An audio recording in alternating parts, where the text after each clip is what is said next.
You are listening to the Knightline Sports Network, brought to you by Travis Dever and the Dever team, 386-690-1636.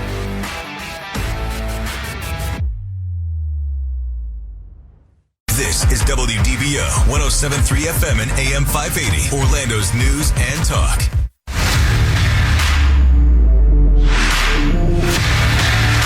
Welcome to Knightline at Night on WDBO 107.3 FM and AM 580. Night Nation's only call-in show goes live now. All right. Hello, Night Nation. Hello, Orlando. This is Andrew Phegley, and this is Knightline at Night, live from the Dever Team Studios, brought to you by Chad Bar Law. Assisting injured veterans get the help they deserve. Give Chad a call, 407-599-9036, or visit protectingvets.com. You can also call Travis Dever for all your New Smyrna Beach real estate needs, 386-690-1636. And if you need a new or used car, truck, or Jeep, you can call me, Andrew Phegley, at 386-736-3000, and or come visit me at DeLand Chrysler Jeep Dodge Ram, and I will take care of you. Go ahead and just tell me go Knights, and we got that taken care of. Taking your calls, 844-580-WDBO, 844-580-9326, or you can use the open mic feature in the WDBO app. Once again, I'm Andrew Phegley at AP_Knightline on Twitter. Got Big Ben Stout with me at BigSocial32 on Twitter, and Roger Phipps at Night Bengal on Twitter from the Santa Rosa Beach Studios. And you can find all the rest of our content on NightlineSports.com. We were talking UCF sports. That's what we do on this show, and that is all we do on this show for the most part.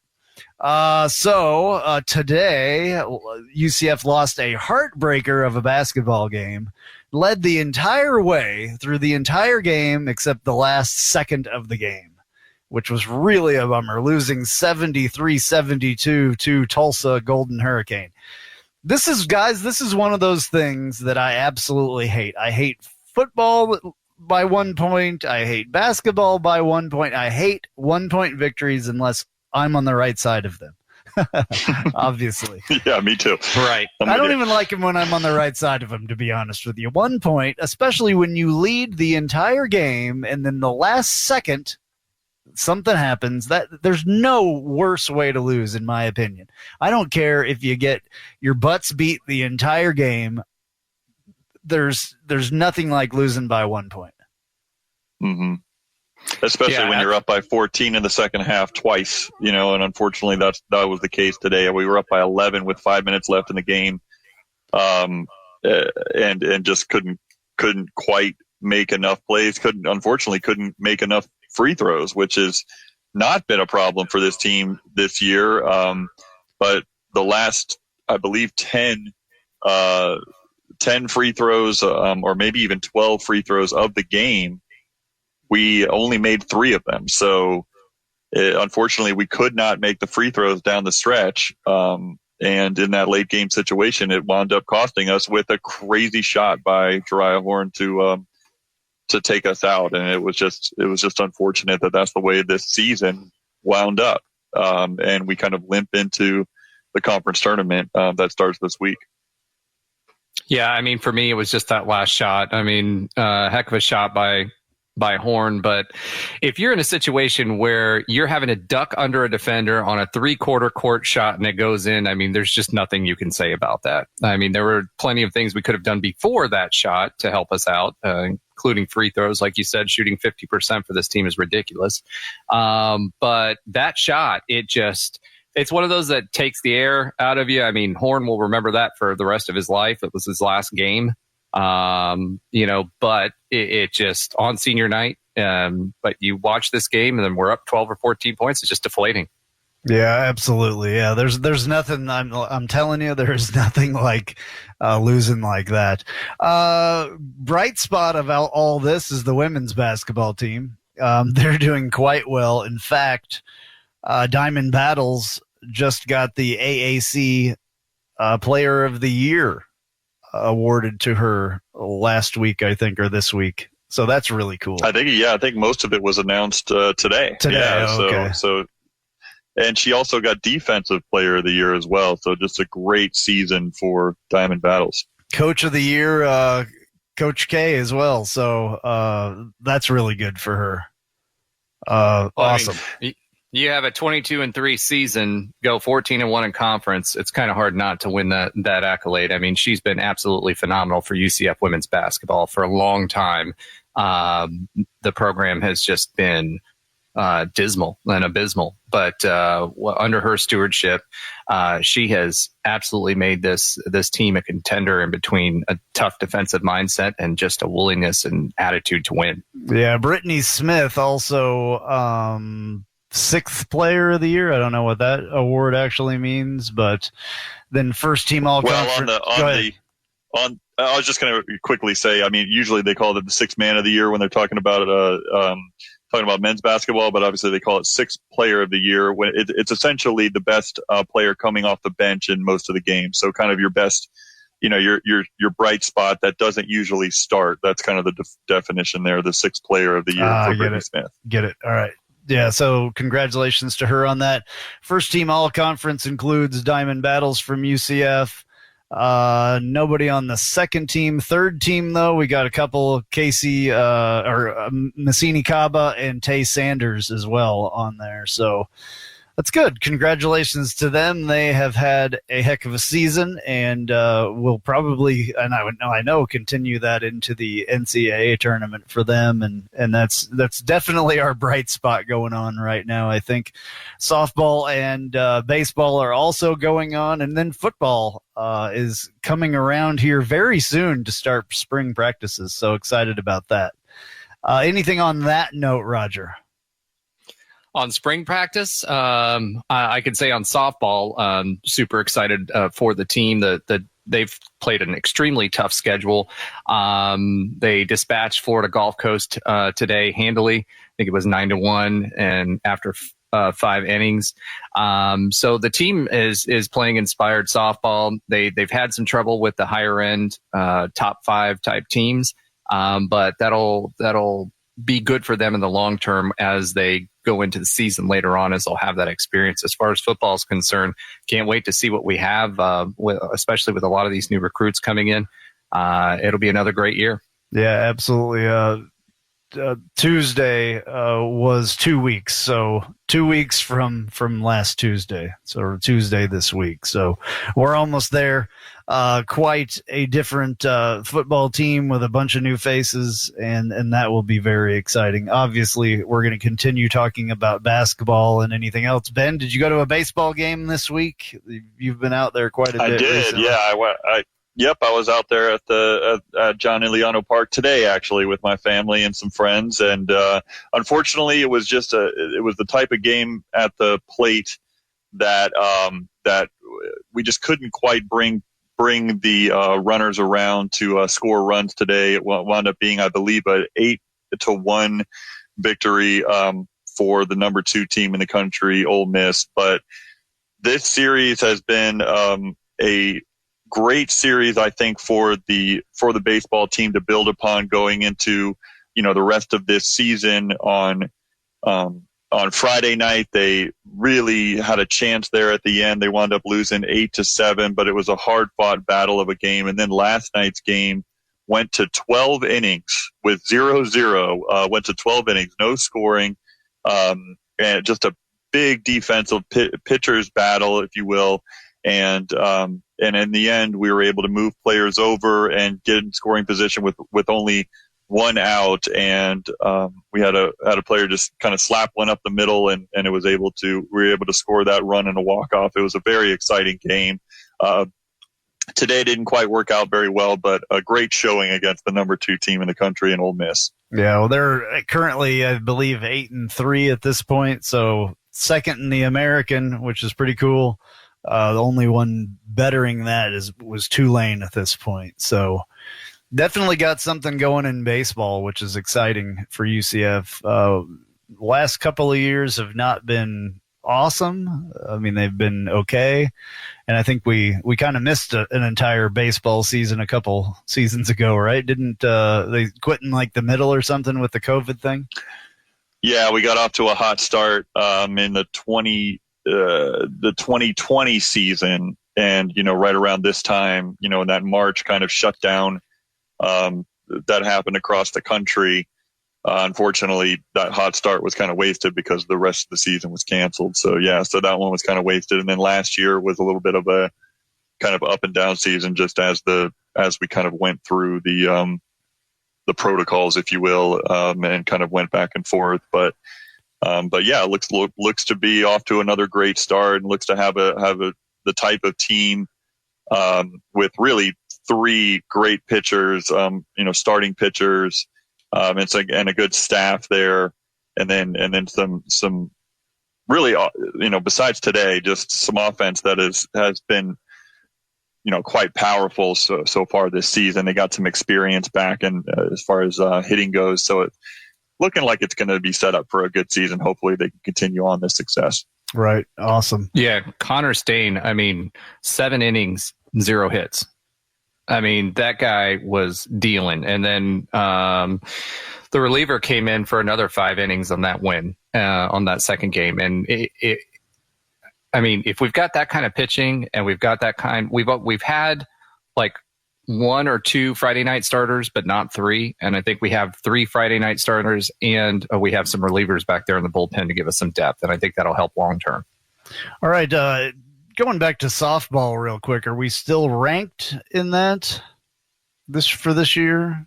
We were ranked number 24. And we won again today, like so we should be. We should still be ranked number 24. Oh, okay. Just wondering. I don't know where the rankings are or whatever. So, well, we lost to Florida State. That game kind of hurt us, but it was a high RPI game, but we played them at home, so that hurt us a little bit. But last time I saw, we're still ranked number 24 heading into the Florida Gulf Coast Series. Okay, good. Go ahead, Ben. Yeah, just one quick thing I wanted to say about softball. Something of note that, we're 22 games into this season, but we've got a player, and the hitting has been fantastic, up and down the lineup, but we've got a player here in Jada Cody who just had 3 RBIs today, and that makes it 30 RBIs on the season in only 22 games. I don't know much about softball. I don't follow it as much as I maybe should, but I know that's some serious, powered softball, power hitting there, with 30 RBIs already this season. So that's very impressive from Jada Cody. So I wanted to give that shout out.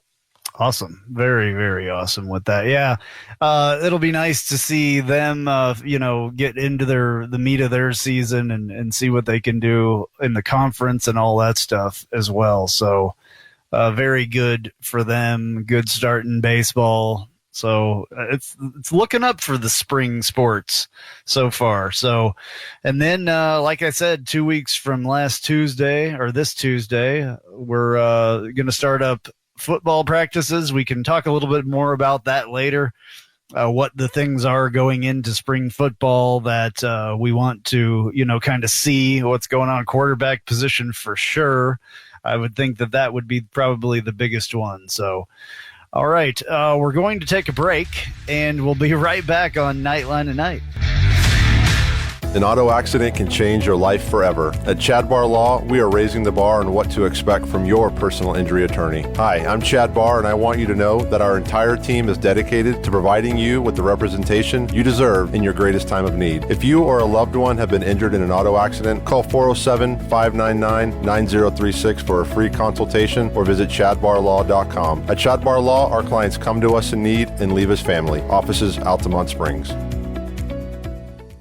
Hey, this is Travis Dever, Kai's Real Estate, the Dever team, New Smyrna Beach. Your source for real estate and everything else, New Smyrna Beach. Proud sponsor of Knightline. Call me anytime at 386-690-1636. That's 386-690-1636. Let me show you my hometown, New Smyrna Beach, UCF's favorite beach. Go Knights and charge on.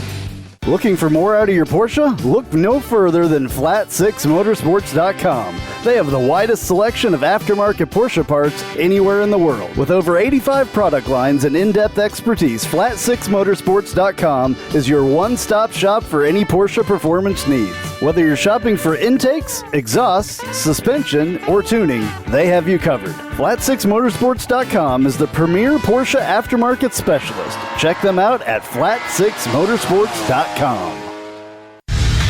And now, back to Knightline at Night on WDBO 107.3 FM and AM 580. Call now at 844-580-9326. All right, back on Knightline at Night with you, live from the Dever Team Studios, brought to you by Chad Barlaw. I'm Andrew Phegley. I got Big Ben Stout here and Roger Phipps with me. And we're talking UCF sports. We talked about pretty much every sport that's going on right now in the first segment there. We're going to get a little bit more in-depth on some of those subjects. I think in this little short segment, real quick here, I want to get everybody's opinion and what thing they are most concerned about going into spring football. So Roger, I'm going to start with you. I'm going to put you on the spot because I didn't tell you guys this, but now you know. So I'm going to put you on the spot. I think that it'll probably be pretty easy. Roger, what is your thing that you are looking for going into the spring with football? Well, the easy conversation is obviously QB, right? I am interested to see what John Reese Plumlee will bring to the table. I think we're good on running backs. The other thing for me is to see if we can get our linebacking core and our defensive line to perform at the levels that they have been performing, especially the interior line. I think we'll be okay. But the interior line is really a strength of ours, and I'm interested in seeing what happens there. Okay, Ben? I think, I think I'll go at QB as being the most concerning, and mainly because is Mikey Keene going to be able to take that next step? And if he's not, and he winds up losing the job to transfer from Ole Miss, John Rice Plumlee, or Thomas Constellanos. I mean, there are the freshmen. Yeah, there Thomas are Constellanos. Yeah, there's other QBs on this team. I agree with that, but I think the biggest question mark of if Plumlee were to win the job, can he consistently throw the football well within this offense, or is he just going to be so run heavy and Gus is going to essentially design the offense to be that way? That's not only interesting, very interesting, but also kind of a concerning as well. If we don't have a consistent, QB, and I think that in his freshman year, Keene kind of showed that while he wasn't making explosive plays from the QB position, he certainly could remain very consistent and kind of take care of the football. So, who's going to be able to step up into that QB1 role is fascinating going into spring football. Yeah, that is going to be obviously one of the biggest things, and I think that whoever that quarterback is, kind of replying to what you just said, I would think that whoever it is going to have to be able to run Gus's offense the way that his offense is designed. So I don't think he's going to design a new offense around a quarterback, and I hope that he doesn't, because I love, kind of what we got going on now a little bit. It can just be much better, and I think Mikey Keene is going to make huge strides over the offseason, I hope anyway.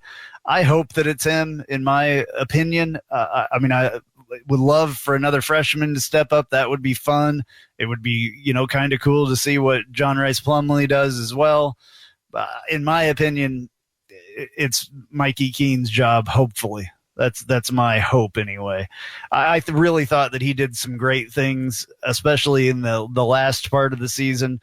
Winning those last few games and even, against Florida and everything else. But he obviously needs to get his head wrapped around the offense just a little bit more, and he's had a lot of time. So besides that, though, I'm going to also agree with Roger and the defensive line. So we'll talk about this a little bit later as well. We'll be right back on Knightline at Night.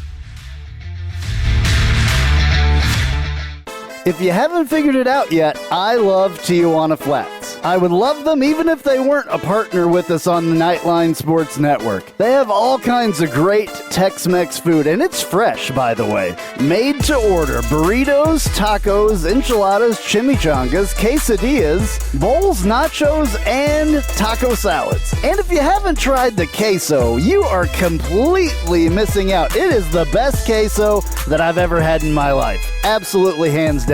And the sauce bar that they have, everything from wild to mild in there. Absolutely awesome, awesome stuff. Not only do I love the food at Tijuana Flats, but I love the company, a UCF-born company. And they give back to the community with the Justin Queso Foundation. So head to your local Tijuana Flats. Tex-Mex for everyone.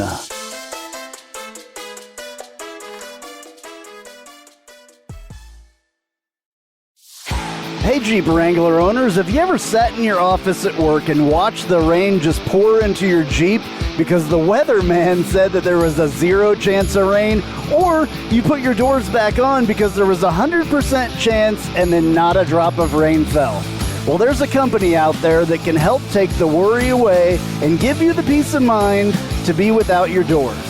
The company's called Life Without Doors. They make waterproof rain curtains and dash covers for Wranglers.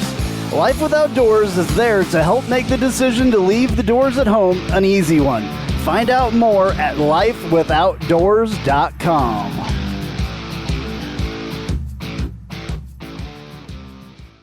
Spice up your company with homemade marketing services from Tasty Gravy Creative. Tasty Gravy serves up the menu of budget-friendly marketing, graphic design, and public relations services customized to your specific goals. Co-owned by a UCF graduate, Tasty Gravy can help refresh your brand, strengthen your online presence, or reinforce your company's message. Contact Tasty Gravy for help with your website, social media, marketing, advertising materials, and more. Visit tastygravy.com. And now, back to Nightline at Night on WDBO 107.3 FM and AM 580. Call now at 844-580-9326. All right, back on Nightline at Night with you. I'm Andrew Phegley, live from the Dever Team Studios, brought to you by Chad Barlaw, assisting injured veterans get the help they deserve. Give Chad a call, 407-599-9036, or visit protectingvets.com. You can also call Travis Dever for all your New Smyrna Beach real estate needs, 386-690-1636, 386-690-1636.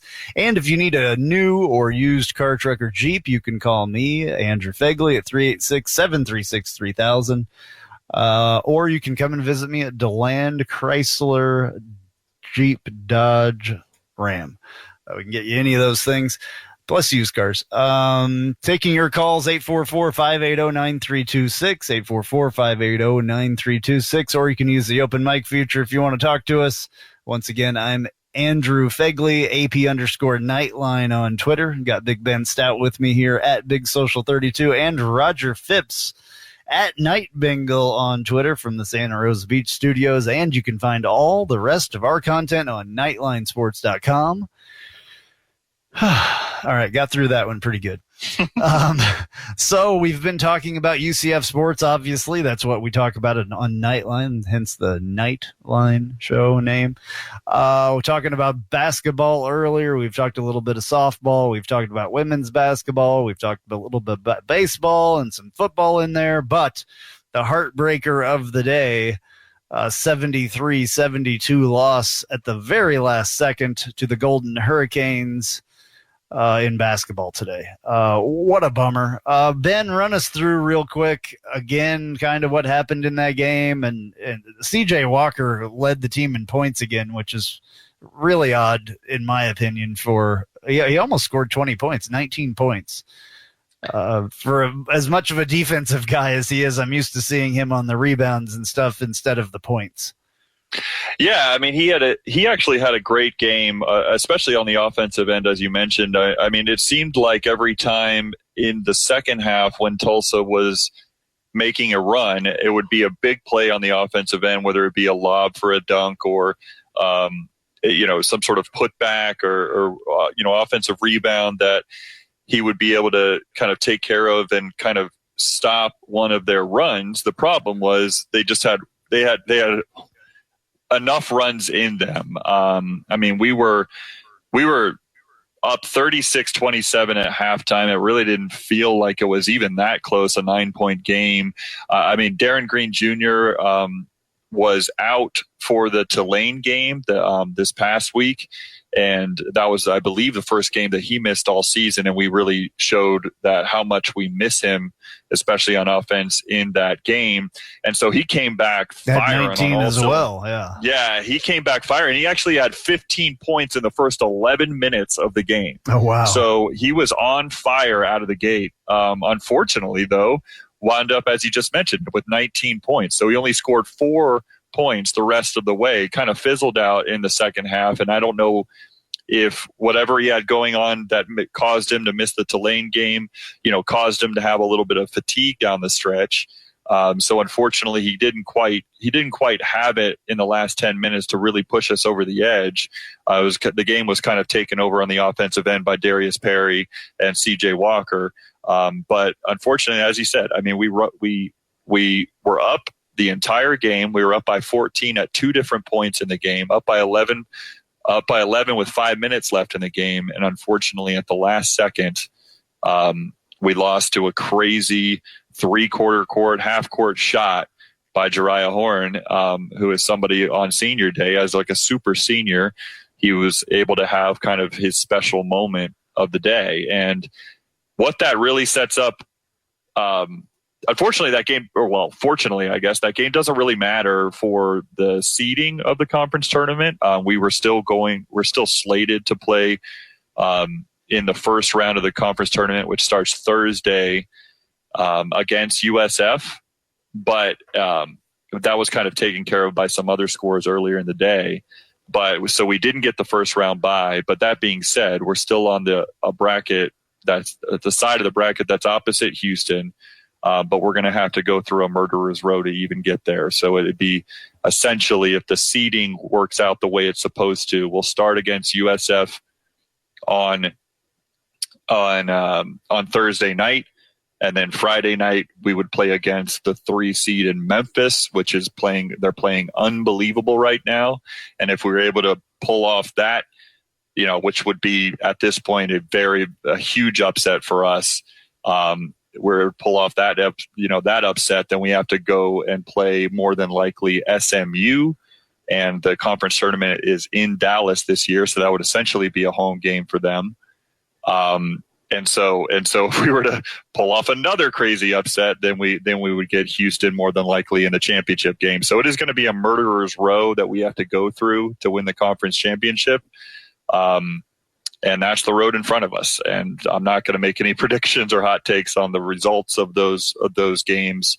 It's going to be a very tough task for us to pull that off. Yeah, the men's basketball tournament takes place March 10th through the 13th at Dickies Arena in Fort Worth, Texas.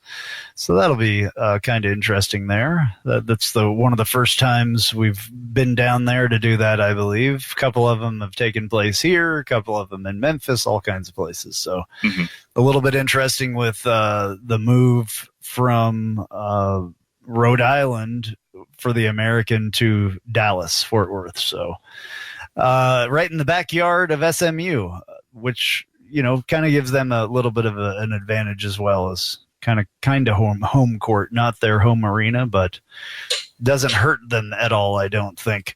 Roger, you got anything to say about this stuff? Well, a few things. The game itself, the difference here was the 3-point percentage. We actually had a higher field goal percentage, but their 3-point percentage was higher. Obviously, that 3/4 shot helped that percentage. Overall, the game was played pretty solidly. All the other leading indicators for a game that you would expect, assists, turnovers, etc., we actually led in those categories. It's just one of those heartbreak, luck situations that was tough. Isaiah Adams went out in this game. He's now in a boot, so he's going to be questionable if he's available for conference. They didn't have any update on him to let us know. Again, Brandon Mahan is out, so those are two pretty big pieces, and Adams has come along the last 2 to 3 games and came out of the slump he's been pretty much all year. Taim Freeman put in some good minutes. I'm excited about him. And Johnson, he's clearly the best point guard that we have. Perry has kind of backed off on his role, so it'll be interesting to see how Johnson does in the tournament itself. As far as the tournament is concerned, I'm not expecting much. The one thing I think we did do today was play ourselves out of an NIT bid, unfortunately. I don't really have a lot of expectations for the American tournament. I mean, we've seen this team, play like they played against Michigan, and we've seen this team play like they did against the Cows that first game. So I just don't know how energized they're going to be. Walker looks like he's really coming along. He's hitting. He's been sneaky good at hitting 3-point shots lately, and soft floaters in the when he's in the 4 slot. So that could bode well for us in the future. But overall, tough game to watch to the end. It was great with the first half because I thought we were finally going to get that bugaboo off our back. All righty. Ben, what do you think about what he said there? We're kind of played our way out of an NIT berth even. Do you think that's right? Yeah, I've been thinking when I've been looking at that, I've been kind of thinking the magic number there for the NIT was probably around 19 wins. And what that means with this loss today is that we have to not only win a game that we absolutely should win, of course, playing against one of the statistically the worst team in the conference and the Cows in that first game. But as we've seen this year, that's no guarantee either. But so if we win that game, that's 18. And then we have to beat Memphis, who is arguably right now the best team in the conference, just, kind of how they're playing right now and the momentum that they have. And so to even get to 19 wins, we have to create a huge upset situation, which would be in the second round of the conference tournament. And so I do think that with 18 wins would be a little bit tough to, be in that 32 team bracket for the NIT. Now, if we are able to pull off an upset and get the win over Memphis and then maybe even make noise beyond that, I think it's almost guaranteed that we'd have momentum to get in there. But if for some reason in my head, just kind of looking at the landscape, I've been zeroing in on that 19 wins. And unfortunately today was a big roadblock in us getting there. Yeah. Well, we've talked throughout the basketball season much more towards the middle about kind of if Johnny Dawkins was maybe on a hot seat, maybe, or, getting warm at least. Mm-hmm. What are your thoughts on that at this point? Because this has been a completely disappointing season, in my opinion. We were really expecting, with the talent that we had, and this being, the 5th or 6th year of Johnny Dawkins, and the recruiting that had been done, which finally looked like it was getting better, some transfers coming in, just really disappointing. But where do you think that sits now? I mean, where do you think Johnny is? Is the seat warm at all or not? Yeah, no, I think that it's logical to think with Terry Mahajer coming in here this past year, this is being his first full year with the school. It's a lot, and Johnny wasn't his hire. It's not necessarily his guy. I think, and then the season that we've had. I mean, if you kind of take one step back, I mean, we were picked by the American Conference media on, to open the season in the preseason.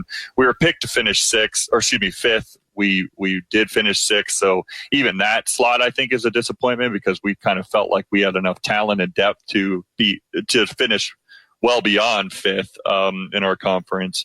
But yeah, you kind of look at the big wins that we didn't have this year. I mean, I think objectively the best win that we had all season was against Miami, the 3rd game of the year, at Miami, and so.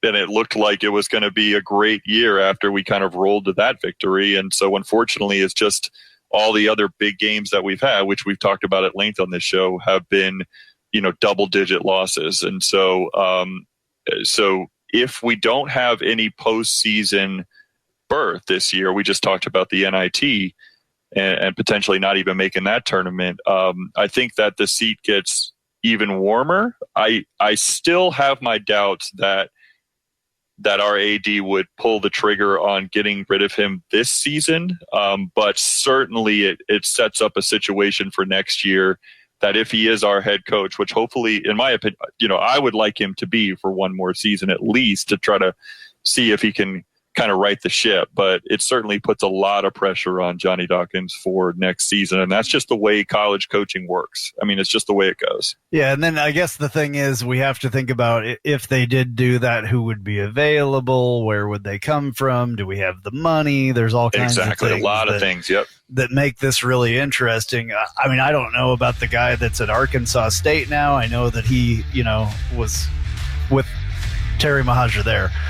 We're going to take a break. We'll be right back on Knightline at Night with our Tijuana Flats Hot Take of the Week.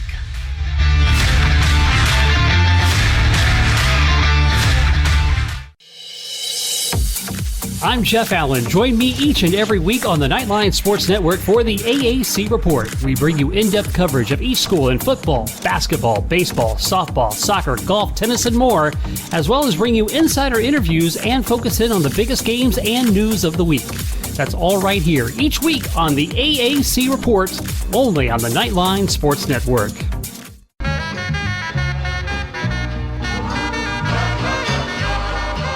Welcome. This is a promo for the Take a Left at Albuquerque podcast, new to the Knightline Sports Network. You should listen to it. I say things like this. We need to stop blaming Jerry, because we would do the exact same thing if we owned the Dallas freaking Cowboys. Do you know how much fun it is to own the Dallas Cowboys? My guests will say things sometimes like this. It's the Lord of the Flies thing that happens when they don't understand that things are wrong. Spoiler alert, until Piggy dies. Lord of the Flies has been out for like 100 years. I don't even know. Yeah. Sorry to everyone at home who I spoiled the book for. A book's been out for like 90 years or something. And sometimes, rarely though, I'll say really stupid things like this. If they don't make it out of the West and the Raptors get to the finals, I will go on either this show or whoever's show and say that Kawhi Leonard is overrated. Because I have too much evidence of it. New episodes drop every Friday with me and some of my good friends right here on the Knightline Sports Network. And now, back to Knightline at Night on WDBO 107.3 FM and AM 580. Call now at 844-580-9326. All right, back on Knightline at Night with you. I'm Andrew Phegley. We're live from the Dever Team Studios, brought to you by Chad Barlaw. It is time for the Tijuana Flats Hot Take of the Week. Welcome to the Tijuana Flats Hot Take of the Week. Visit TijuanaFlats.com for takeout or delivery, or visit your local Tijuana Flats. Tex-Mex for everyone.